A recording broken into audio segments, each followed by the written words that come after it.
أول مرة تشوفني يبقى أنت كده فايتك كتير. بس قبل ما تشوف اللي فاتك ما تنساش ترزع لايك المتين وتشترك في القناة علشان يوصلك كل فيديو جديد. ويلا بينا ندخل في أحداث الفيلم اللي بيبدأ بالمباراة النهائية لبطولة التنس، واللي بتكون بين اتنين لعيبة، واحد اسمه آرت والتاني اسمه بيت. وبيكون في واحدة هنا اسمها تاشي قاعدة بين الجمهور وبتتفرج على الماتش. وتعالى بقى نرجع بالزمن أسبوعين كده قبل البطولة دي، وساعتها بنعرف إن تاشي تبقى مرات آرت والمدربة بتاعته. وبيكون آرت حقق بطولات كتيرة جدا وبقى لاعب مشهور، لكن بيظهر إن آرت بيعاني من حالة من فقدان الثقة، وده لأنه تعرض لإصابة خلته يبعد عن ممارسة التنس لفترة طويلة. ومع إن آرت بدأ يتعافى من إصابته وبيتمرن بقوة علشان يستعيد مستواه، لكنه برضه لسه مش قادر يتخلص من حالة فقدان الثقة اللي عنده دي. وبيبان هنا طبعا إن تاشي مش عاجبها الحالة اللي آرت فيها دي، فبتقترح عليه إن هو يشارك في بطولة التحدي، لكن آرت بيقولها إن هو محتاج يستعيد ثقته بنفسه الأول. وبيفكرها بقى إن هو خسر مباراته الأخيرة دي من منافسين أقل من مستواه بكتير، فبتقوله تاشي إن هو لازم يرجع يلعب من تاني ويبقى لاعب مشهور علشان بنتهم ليلي تبقى فخورة بيه. ساعتها آرت بيحس إن ده الدافع اللي كان مستنيه، فبيوافق ساعتها إن هو يشارك في البطولة. وهو في الوقت ده بيكون بات راح لفندق في المدينة اللي هتتم فيها البطولة. هو بيظهر هنا إن حالة بات المادية سيئة جدا،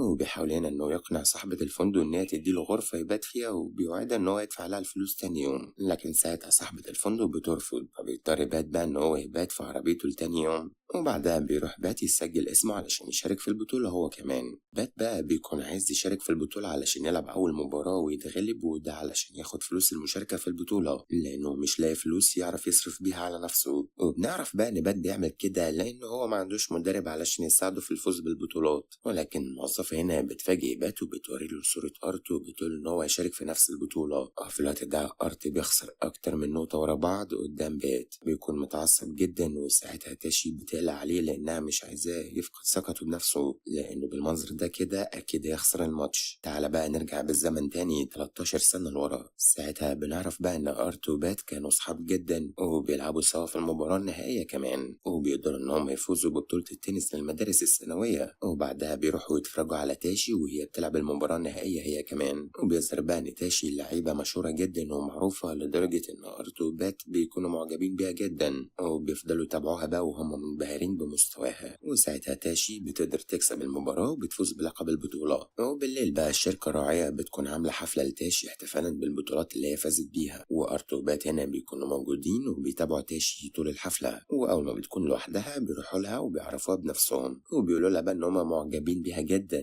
وساعتها بيظهر إن تاشي معجبة بيهم هما كمان وبطريقة لعبهم. وبعدها بيروحوا على الشاطئ وبيفضلوا يتكلموا سوا على لعبة التنس. تاني يوم بقى لما يجي تاشي بتزورهم في الفندق اللي هما نازلين فيه، وساعتها بيقربوا من بعض أكتر وبيكونوا صحاب. وبيكون أرت وبات هيلعبوا بعض تاني يوم في نهائي بطولة الناشئين، فبتقول لهم تاشي ساعتها إن اللي هيكسب المباراة تديله رقم تليفونها. وتاني يوم لما يجي بتروح تاشي تتفرج عليهم، وساعتها بتكون المباراة بينهم قوية جدا. وبيظهر ساعتها إن بات بيلعب بطريقة أحسن من أرت، وبيقدر إن هو يفوز بالماتش، وبيكون ساعتها مبسوط جدا لأنه طبعا هو اللي هياخد رقم تليفونها. وبعد الماتش ده بفترة أرت بيقابل تاشي وبيسأل عن علاقتها ببيت، وبيظهر هنا إن أرت بيحب تاشي وغيران من بيت، ده غير إن هو عارف إن بيت مش بيحب تاشي وبيقضي وقته معاها وبس. فبيحاول ساعتها إنه يفهم تاشي إن بيت مش بيحبها وإن هو يعرف بنات كتير غيرها، لكن تاشي ساعتها بتقوله إن هي مش مهتمة إذا كان بيت بيحبها ولا لأ، وبتطلب منه بعدها إنه ما يتدخلش في حياتها الخاصة. فبيروح أرت بعدها يتكلم مع بيت وبيطلب منه ينهي علاقته بتاشي طالما هو مش بيحبها، وهو بيقوله إن هو كده ممكن يكسر قلبها ويكون السبب في حزنها. لكن بات بيقوله إن هما الاتنين مبسوطين سوا في علاقتهم كده. وهو بيقوله كمان إن هو عارف إن هو غيران منه. وبعدها بات بيقابل تاشي وبيتضايق منها لأن هي بتقوله ملاحظات على طريقة لعبه، وبيعرفها بقى إن هي لاعبة زيه ومش مدربة علشان تديله نصايح. وساعتها بنلاحظ إن تاشي بتحبه فعلا وكانت بتنصحه لأن هي عايزة مصلحته ويهمها جدا إن هو يكون لاعب كبير ومشهور. وفي اليوم اللي بعده عزيزي تاشي بيكون عندها مباراة مهمة في البطولة، وبيكون أرت موجود هنا وسط الجمهور وبيشجعها. وبيبان هنا بقى على تاشي إن هي متوترة جدا بسبب خناقتها مع بيت، وبتكون مش مركزة في اللعب لدرجة إن هي بتقع وبتصاب في ركبتها. وفي العيادة تاشي بتكون حزينة جدا لأن إصابتها خطيرة، وبيكون أرت هنا جنبها وبيظهر إن هو كمان حزين جدا عليها من اللي حصل. ولما بيجي بيت بتزعق له تاشي وبترفض إن هو يدخل علشان يطمن عليها. ومن الوقت ده أرت بيبقى موجود جنب تاشي وساعتها بات بيختفي من حياتها تماما. وبيمر الوقت وساعتها تاشي بتحاول إن هي تتمرن بقوة، ومع إن أرت بينصحها إن هي تخفف من قوة التمرين، وده لأن هي لسه ما خفتش من إصابتها، لكنها برضو بتصمم علشان ترجع تستعيد مستواها تاني في أقل وقت ممكن. لكن بقى النتيجة بتكون إن هي بتتعرض لإصابة تانية، وساعتها تاشي بتبقى حزينة جدا. وبعد مرور 3 سنين بيشوف إن أرت بيتمرن، وبتروح ساعتها تاشي علشان تتفرج عليه. وبيظهر بقى إن هما طول الفترة اللي فاتت دي قربوا من بعض كتير. وبالليل أرت بيكون مع تاشي في المطعم، وبيفضل أرت يسمع نصيحة علشان يطور من أسلوب لعبه. وبيبان ساعتها إن أرت مبسوط جدا بنصايح تاشي ليه، فبيقترح عليها ساعتها بقى إن هي تبقى المدربة الخاصة بتاعته. ولما توافق تاشي إن بقى أرت بيصالحها إن هو بيحبها وبيعرض عليها الجواز. وفي الوقت الحالي بقى عزيزي أرت بيكون لسه بيخسر نقط كتير قدام بات، لدرجة إن هو بيخسر المجموعة الأولى، ولكن في المجموعة التانية بيكون أرت متفوق على بات. وساعتها بات بدأ يفقد أعصابه وبدأ يعترض على الحكم، فبيستغل أرت الفرصة دي وبيقدر يفوز بالمجموعة التانية. وده بقى بيخلي بات يتعصب جدا لدرجة إنه بيكسر المضرب. تعالى بقى عزيزي نرجع بالزمن تاني اللي قبل الماتش بأسبوع. وساعتها بات بيشوف تاشي بالصدفة في الفندق، فبيطلب بقى إن هم يتكلموا لوحدهم. ساعتها بقى بات بيقترح على تاشي إن هي تبقى المدربة بتاعته، لأن هو عرف بقى إن أرت هيعتزل البطولة دي سواء فاز بيها أو خسر. هو بيقول لها بات إن هو لو اتمرن تحت إيديها يقدر يفوز بالأربع بطولات الموسم اللي جايين. قبل المباراة بقى بيوم بات بيقابل أرت في الساونا، وبيبارك له على وصوله للمباراة النهائية، لكن بيظهر إن أرت مش مبسوط خالص بوجود بات، وبيفضل يتعامل معاه كده ببرود وتكبر. فبيسأله بات عن السبب اللي خلاه يقاطعه كده وما يسألش عنه طول الفترة اللي فاتت. فبيقول له إن هو أكيد كان غيران منه لأنه كان في علاقة مع تاشي، لكن أرت بيقول له إن كل ده كان زمان والموضوع خلص، وإن تاشي دلوقتي تبقى مراته هو. وبعدها بات بيقرر يروح يقعد معاهم، وساعتها بيشوف خاتم الجواز في صباعها فبيتضايق جدا،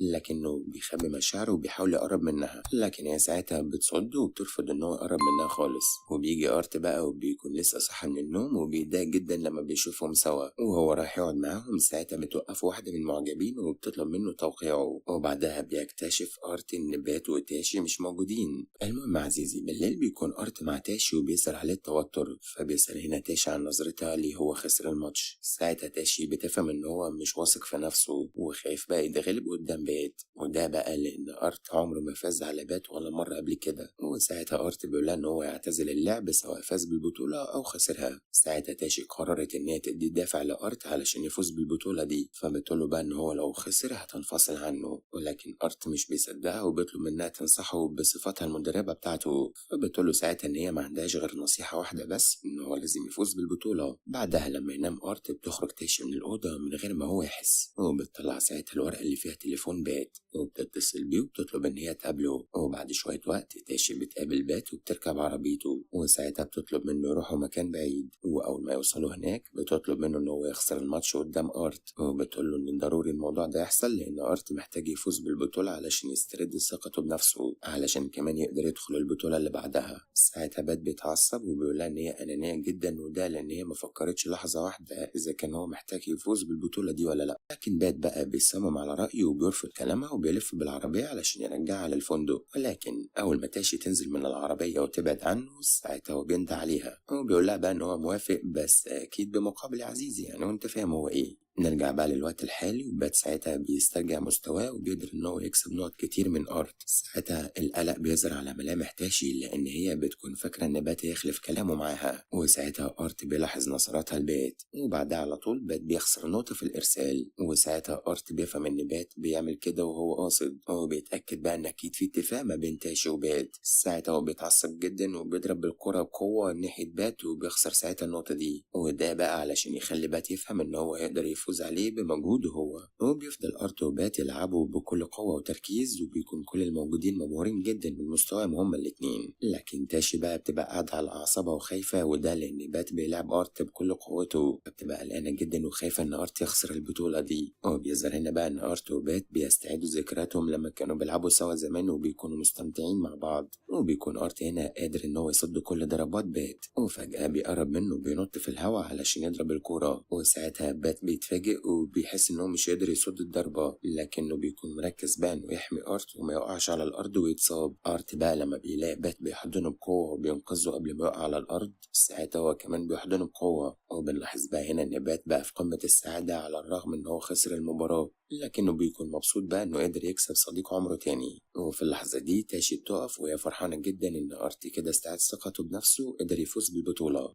ولحد هنا عزيزي بيكون خلص الفيلم. لو عجبك ما تنساش ترزع لايك المتين وتشترك في القناة علشان يوصلك كل فيلم جديد.